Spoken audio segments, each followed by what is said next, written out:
महोदय, जब हम रोजगार के आंकड़ों को देखते हैं तो बेरोजगारों की संख्या लगभग 6 करोड़ आंकी गई है। पिछले समय इसी सदन में उत्तर दिया गया है, उसमें 5 करोड़ बेरोजगार लोगों की संख्या आंकी गई है और आज तक यह लगभग 6 करोड़ हो गई है। लेकिन योजना आयोग के जो उपाध्यक्ष हैं, उन्होंने पिछले दिनों इस बात की आशंका व्यक्त की थी कि नई शताब्दी के प्रथम दशक तक बेरोजगारों की संख्या 10 करोड़ हो जाएगी। जब तक हम उस अनुपात को ध्यान में रखकर कोई योजना नहीं बनाएंगे, तब तक बेरोजगारी की जो विकराल समस्या है उससे मुक्ति प्राप्त नहीं कर सकते। इस समस्या का हल नहीं निकाला जा सकता।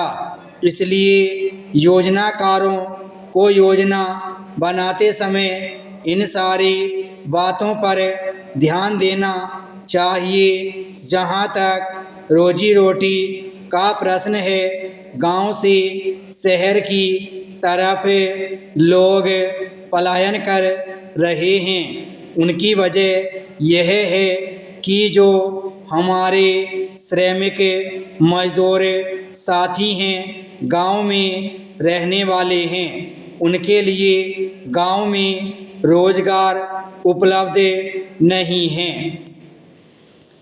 बेरोजगार किस प्रकार कर सकते हैं, जबकि उनको प्रशिक्षण नहीं दिया गया है। इसलिए उनको रोजगार दिलाने के लिए प्रशिक्षण की आवश्यकता है और सरकार की तरफ से ऐसी कोई व्यवस्था नहीं की गई है। ग्रामीण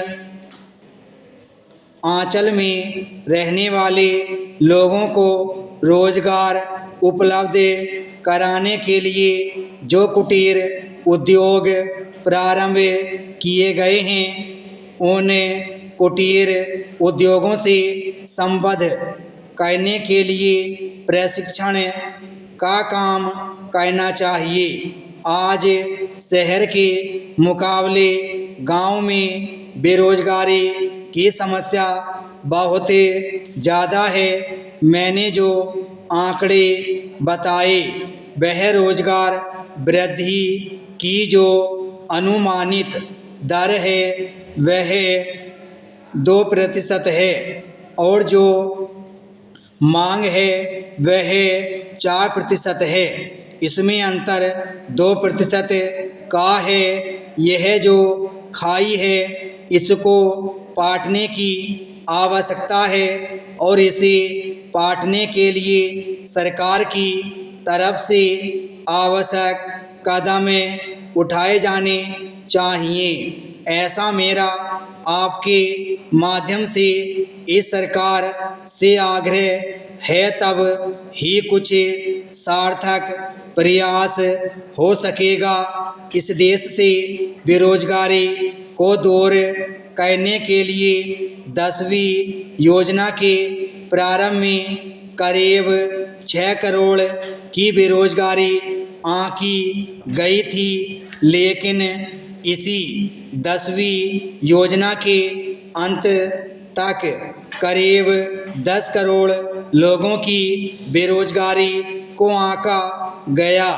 इस खाई को दूर करने के लिए जब हमें अगली पंचवर्षीय योजना पर विचार कर रहे हैं तो मैं समझता हूं कि कोई कारगर प्रयास नहीं किए जा रहे हैं। मैंने इस बात का उल्लेख भी किया है कि एक वर्ष में 1 करोड़ लोगों को रोजगार देने की व्यवस्था सरकार को करने चाहिए। विराम स्टॉप।